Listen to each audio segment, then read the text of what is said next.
Bismillahirrahmanirrahim. Assalamualaikum warahmatullahi wabarakatuh. Waalaikumsalam warahmatullahi wabarakatuh.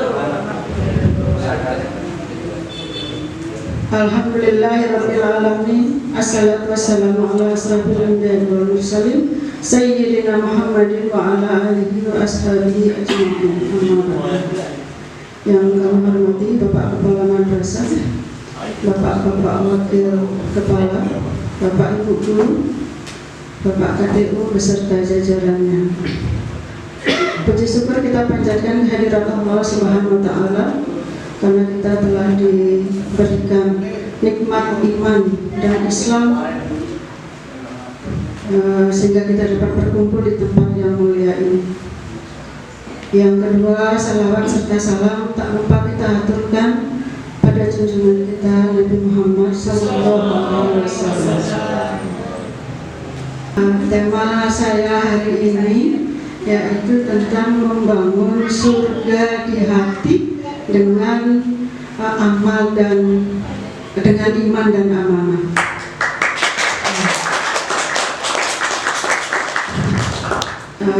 Bapak Ibu yang saya hormati, Bapak Kepala, izinkan saya mau berbagi sedikit saja tentang ilmu yang saya ketahui, yaitu tentang amal dan iman dan amanah. Seperti kita ketahui Bapak Ibu, kita yang hidup di dunia ini, menurut pandangan saya, itu hanya berpijak pada dua fondasi yang utama. Yang pertama yaitu bagaimana kita percaya, kepercayaan kita terhadap Tuhan yang Maha Esa, yang saya sebut sebagai iman tadi. Kemudian yang kedua yaitu kepercayaan kita terhadap sesama manusia, yaitu bagaimana hubungan kita dengan sesama manusia. Bapak Ibu yang saya hormati, dan kedua-duanya ini, antara iman dan amanah ini tidak bisa dipisahkan. Ini secara berkesinambungan sama dengan hablum minallah dan hablum minannas. Jadi yang pertama, untuk keyakinan kita terhadap Tuhan yang Maha Esa, yaitu keimanan kita ini bukan hanya sekedar bahasa saja. Kalau menurut pandangan kami, jadi iman itu bukan hanya sekedar bacaan, sekedar bahasa, tapi lebih kepada bagaimana kita meyakini kalau Allah Subhanahu wa taala itu sebagai pencipta, sebagai penyelamat, bahkan sebagai acuan kita untuk bagaimana kita bisa hidup secara baik di atas dunia. Nah, untuk itu iman kalau kita bagus, atau seseorang yang memiliki keimanan yang bagus, yang tinggi, insya Allah apapun yang dia kerjakan pasti akan dia sandarkan kepada Allah Subhanahu wa taala. Jadi apapun yang dia kerjakan menurut ajaran agama kita, dan apapun larangan yang tidak boleh kita kerjakan, itu secara langsung, secara otomatis akan kita kerjakan dan merasa tetap diawasi. Karena Maha Pencipta tidak mungkin akan diawasi, tapi kita yang diciptakan itu yang akan diawasi tanpa harus menunggu penilaian dari sesama manusia. Jadi istilahnya tanpa kita dinilai pun kita sudah secara otomatis akan mengerjakan sesuatunya atau tidak mengerjakan segala larangannya, karena kita merasa langsung diawasi Allah Subhanahu wa taala. Dan ini sudah disebutkan dalam Al-Qur'an surah Al-Baqarah ayat 163. Wa ilahukum la ilaha illa huwa rahmanur rahim. Katakanlah kalau Allah itulah Tuhanmu dan tiada Tuhan selain Allah. dan hanya Allah lah yang Maha Pengasih lagi Maha Penyayang. Dan ditegaskan juga di dalam surat Al-Ikhlas dari ayat pertama sampai ayat keempat. Bapak Ibu pasti sudah tahu yang kira-kira artinya. Yang pertama, katakanlah Muhammad kalau Allah itu adalah Tuhan yang Maha Esa. Dan yang kedua, tidak ada tempat kita meminta selain Allah. Dan yang ketiga, Tuhan itu tidak pernah beranak dan tidak pernah akan diperanakan. Dan yang terakhir, yang keempat, tiada sesuatu pun yang setara dengan Allah Subhanahu wa Ta'ala. Itu untuk yang pertama. Kemudian untuk yang kedua, keyakinan kita terhadap sesama manusia.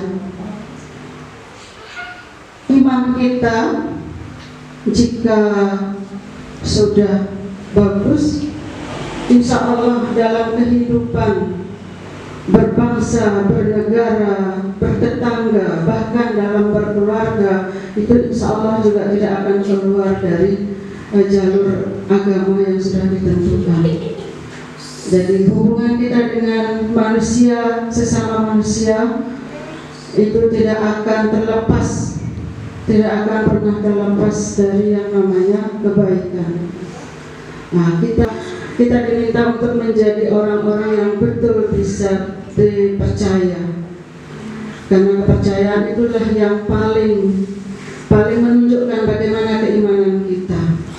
Jika kita sudah mulai keluar dari rasa takut, insya Allah akan ada saja balasan yang akan kita dapatkan. Walaupun itu kita tidak minta, tapi secara otomatis kalau Rasulullah saja sudah mengingatkan kita untuk menjadi pribadi yang terpercaya, otomatis kita juga akan mencoba untuk memegang kepercayaan orang lain kepada kita. Banyak sekali contoh-contoh bagaimana kita bisa dipercaya. Misalkan kita diberikan tanggung jawab. Kalau kita lihat tanggung jawabnya mungkin biasa saja atau karena kita sudah biasa melakukan. Tapi ketika ada sesuatu yang membuat kita tidak bisa melakukan tanggung jawab itu sebenarnya kita sudah mangkir juga dari tanggung jawab sebenarnya. Tapi karena suatu keadaan, jadi yang tadinya tidak boleh, jadi kita ada zona sedikit untuk boleh di sana. Padahal sebenarnya kita tidak boleh, karena itu bagian dari kepercayaan orang lain kepada kita. Dan kepercayaan yang diberikan kepada kita ini itu nanti wujudnya juga dalam bentuk yang lain, yang beragam, yang banyak sekali Bapak Ibu. Tidak hanya saja ditunjukkan dengan keimanan kita kepada Allah Subhanahu wa Ta'ala, tapi juga bagaimana cara kita bergaul, bagaimana cara kita bersosialisasi, bagaimana cara kita bermuamalah dengan orang lain. Nah, dari yang dua yang sudah saya sampaikan ini, saya pribadi itu juga mencoba bagaimana cara kita menjadi pribadi-pribadi yang betul-betul diharapkan dan sesuai dengan agama kita tentunya. Jadi setiap dalam kehidupan kita itu ada refleksi dari ketakwaan kita yang nanti berwujud pada cara kita bermuamalah dengan orang lain. Kalau kita bagus, iman kita, insya Allah cara bergaul kita juga akan lebih bagus. Untuk menjaga kepercayaan orang lain kepada kita. Jadi istilahnya kalau iman kita bagus itu ditunjukkan oleh ibadah kita, oleh iman kita, sementara kalau hubungan kita bagus, itu ditunjukkan dengan integritas kita. Jadi di sini mungkin saya hanya bisa menggarisbawahi hanya 3 saja. Yang pertama tadi iman. Kalau iman seseorang itu bagus, itu akan ditunjukkan dengan ketenangan hatinya. Kemudian yang kedua yaitu hubungannya dengan keyakinannya terhadap sesama, atau hablum minan nasnya bagus, maka segala kesulitannya itu juga akan bisa teratasi. Karena kita tidak pernah keluar dari janji-janji Allah. Kalau kita menjadi orang yang baik, kita tidak akan pernah ditinggalkan oleh Allah Subhanahu wa Ta'ala. Segala kesulitan yang kita hadapi itu tidak akan pernah terlepas dari apa yang telah diberikan oleh Allah Subhanahu wa Ta'ala. Dan yang terakhir adalah keseimbangan antara ibadah kita dengan cara kita bermuamalah dengan orang lain. Bapak Kepala yang saya hormati dan Bapak Ibu Guru, mungkin hanya ini yang bisa saya sampaikan. Lebih kurangnya saya minta maaf. Ini semuanya karena keterbatasan saya. Jadi kurangnya itu pasti ada di saya dan sempurnanya hanya pada Allah Subhanahu wa Ta'ala. Mungkin hanya ini. Terima kasih atas segala perhatiannya. Assalamualaikum warahmatullahi wabarakatuh.